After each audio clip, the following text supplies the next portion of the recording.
All right, let's do this another way to make rings. We've got our big and medium and slightly smaller regular stones. And you're gonna need some heavy gauge and some thin gauge. Now I got a 16 and 22, 16, 22. You could probably do 18, 16 or 18, I suggest. 16 is better, but takes a little tougher on your hands and your fingers. So 16 or 18. For your thin stuff, 22, 24, 26, probably in that range. I'm going to do the 22, but I left my ring mandrel in another city, both of them. So like I said, you could take a magic marker, and I tested this before. You got to get a fat one, like a highlighter. But this particular one is it's about a size 7, 8, 9. It's actually tapered. You can barely see it, but it slightly gets fatter. So I'm going to work around here about 7, 7.5. And it won't be perfect, but I'll test it once I get back to my ring mandrel. So seriously, guys, you've 0 supplies and you have 15 bucks in your pocket. A roll of this is like $4.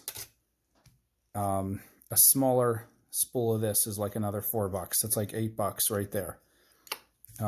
Get these at Walmart. You get the 3-pack for $8. What are we up to? 16.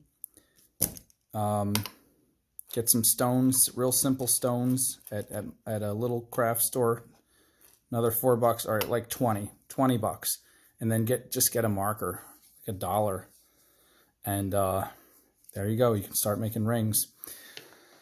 So let's do this. You're not going to need a lot. You're going to need like, let's say 8 inches, 15 centimeters. Put it on here, wrap it around. Let's start. I always like to start it a little bit on the thinner side. And then once I get my circle, I move it. Oh, this is already harder than my mandrel, but not that much harder.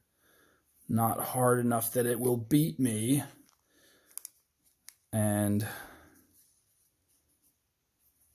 yeah. All right, I'm going to take it off and pull it a little tighter and try to make it snug on there. Okay. Now pick our stone. Put our stone up there. Try to think of the general shape of the stone. Oops, it doesn't have to be exact, but we're going to try to mimic the shape on here. So we're going to take it off and we're going to be firm with it. Be firm with this piece. All right, take a little bit more wire. I didn't take enough. I mean, I took enough that this is going to work, but it's going to be a little bit on right on the edge. So you start, okay, you just visualize how you're going to have it.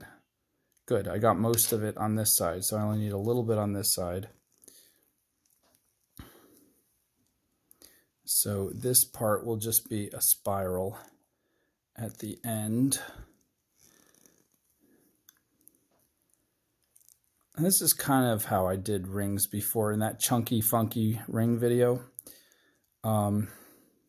Something a little bit different about this, and now I can't remember what it was, but it'll come to me as I make the video. The biggest thing about doing something, guys, is not to have it planned out perfectly. It's to do it. It's to show up. Here I am showing up to make this video, and squeeze that in there a little more. Because I'm here, this video is going to happen, and if you're watching this, that means it did happen. And because it's going to happen, it's going to be okay. And even though my ring mandrel's missing, and even though I forgot the premise of why these rings are different, it's going to be awesome. And that's how you should think about all the things you're afraid of. That just show up and start and let it happen. What's the worst thing that's going to happen is like, is somebody going to break through the wall and start yelling at you, "You don't know what you're doing." Actually, that would be pretty fun if somebody did that. All right, so here I am.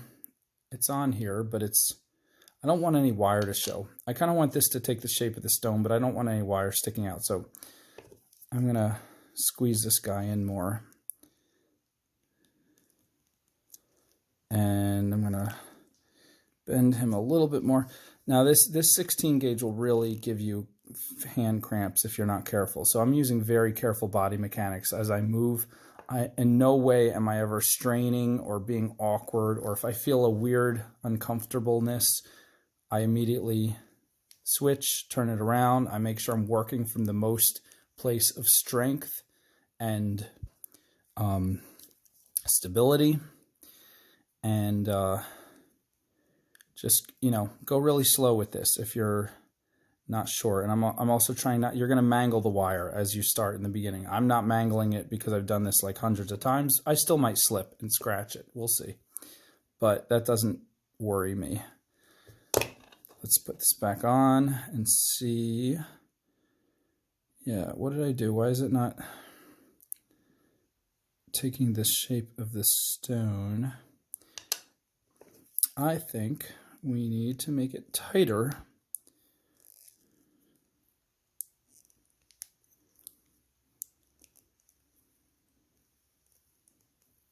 There we go.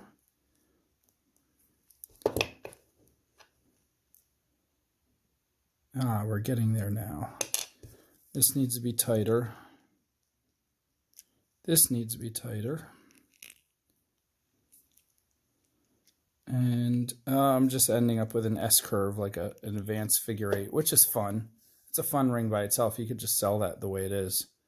But that wasn't what I was going for. And that's okay.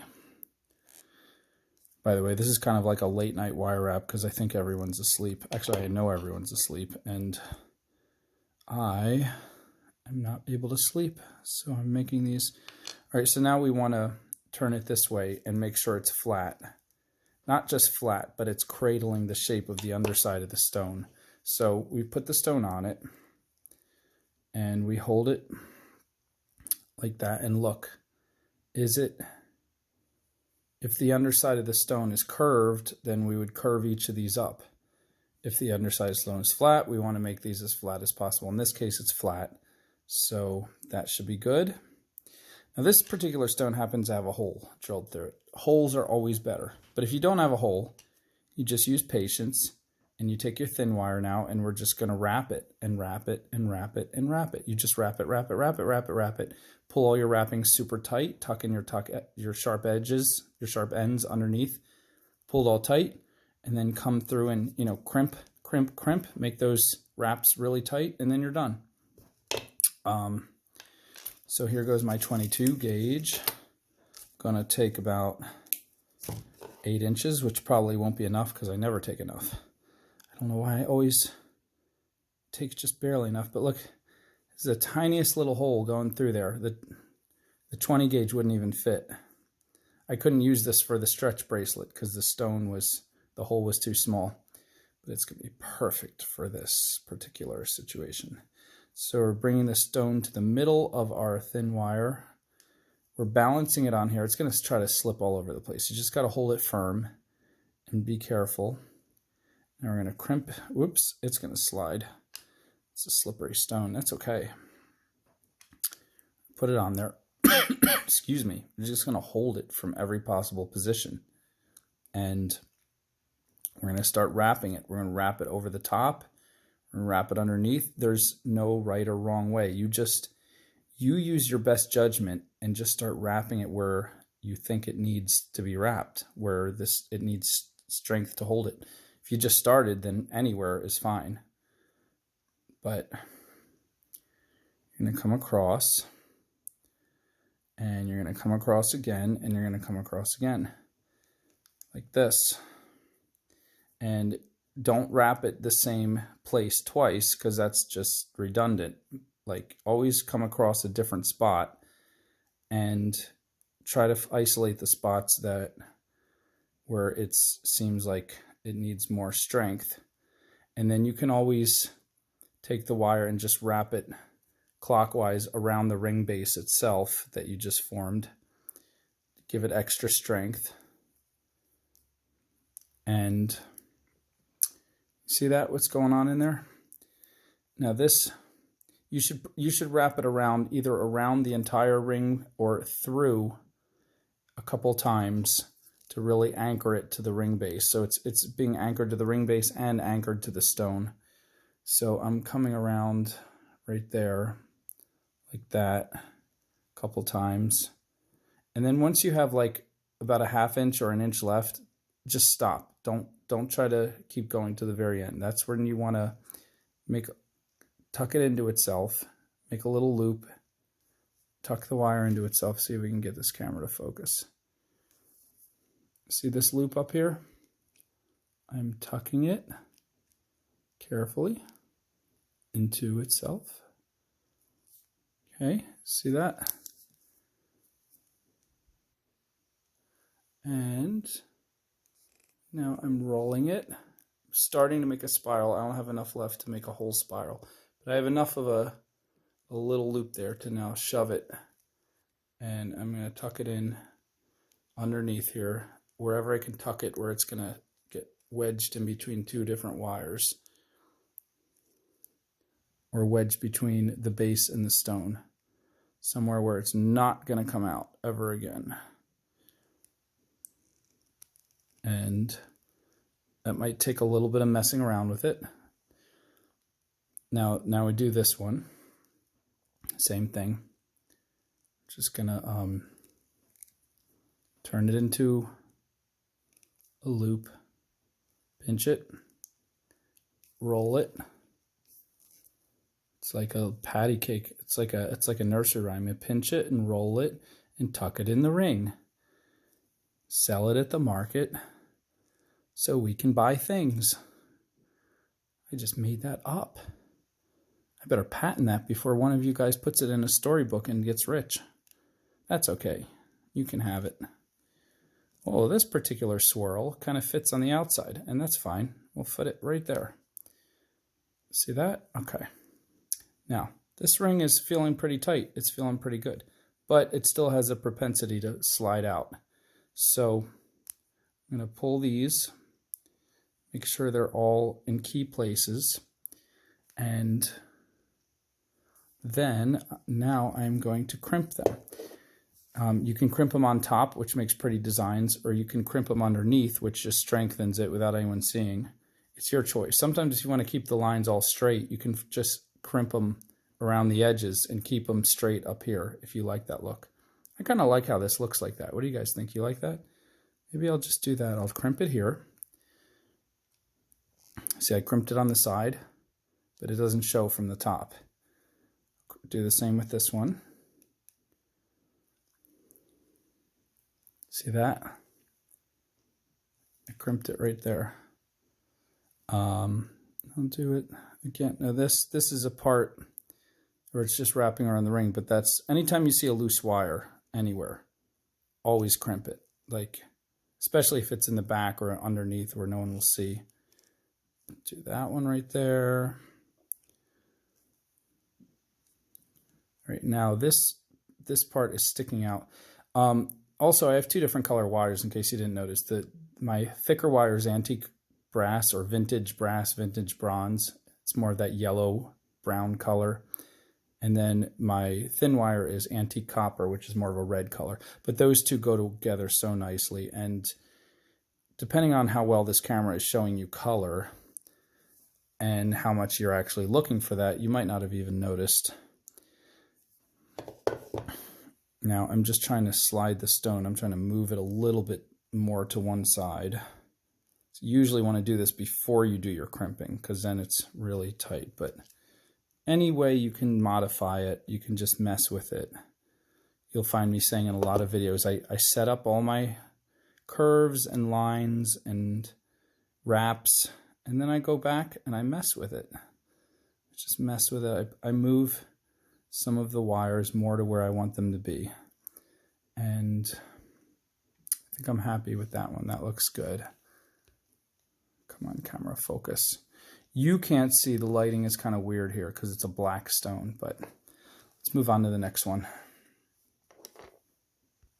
An off-white stone. We're doing like, this is black and white day. Let's get our base. And this is a smaller stone, so we're only going to need a little bit for the base. You know what? I can't remember what makes these rings different, so basically this is just a redo of the Chunky Funky Rings video. And if you want to watch more of this, watch the Chunky Funky Rings video, because that one's pretty popular. I think I might have done a better job than I'm doing here, just kind of winging it. But that's okay. Everything's going to be all right. I like to give rings a double twice around. Sometimes I feel like going 3 times around. If you only go once around, you're still fine. You know, it's really up to you. You can go 5 times around. This stone is not that big, so we need very little. So I'm going to cut off most of this. Be careful when you're cutting this heavy wire. Like, close your eyes or make sure you have glasses or safety glasses, or just aim it away from you at the very least, because that stuff shoots. And I mean, it shoots. Like, I've had it hit me in the hand and it stings. I've had it hit me in the forehead, you know, and you definitely don't want to get that in your eye. You will be in the emergency room overnight at the very least, I guarantee. All right, so we got a cute little figure 8 here. This is like the most basic ring. It's like super easy. And again, you can stop right there. If you like put your stone on and you're like, oh, I totally messed up. Like, this is not fitting my stone and I can't redo it. I'm going to mangle the wire. Just stop right there and sell this ring as is, or give it away. Cute, right? It's cute. And then take some more wire, take a deep breath, and do it again. And if you mess up 5 times, that's 5 little rings, simple rings without a stone. But people love these. And see how that fits. Now, let's, again, like if this was curved like that, I would want to bend these guys up into like a concave thing to match it. As it is, the bottom is kind of flat, but it's slightly curved. So I'm just going to try to bend these slightly. And you're looking at it from every angle to make sure it's straight from every angle that you possibly can. And you're messing with it where it is not. Try the stone again. If the stone can balance by itself and it doesn't feel a little shaky, you're probably doing a good job. I just lost that stone. Now I have to go find it. Hang tight. By the way, I'm at my dad's house, and my dad has grandkids. And so I went under the table looking for the stone and found some other things instead.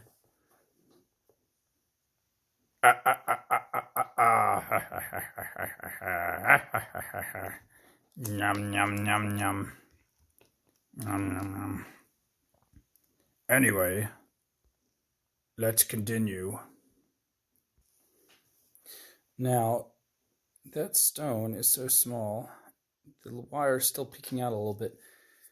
You might find this difficult, but I'm going to cut these like... I just wrapped my fingers around it so it wouldn't shoot. And it still pinched my finger a tiny bit, like it bounced against my finger, but...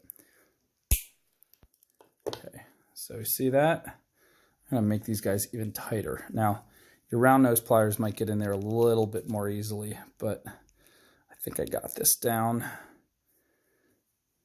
Make a super teeny tiny loop.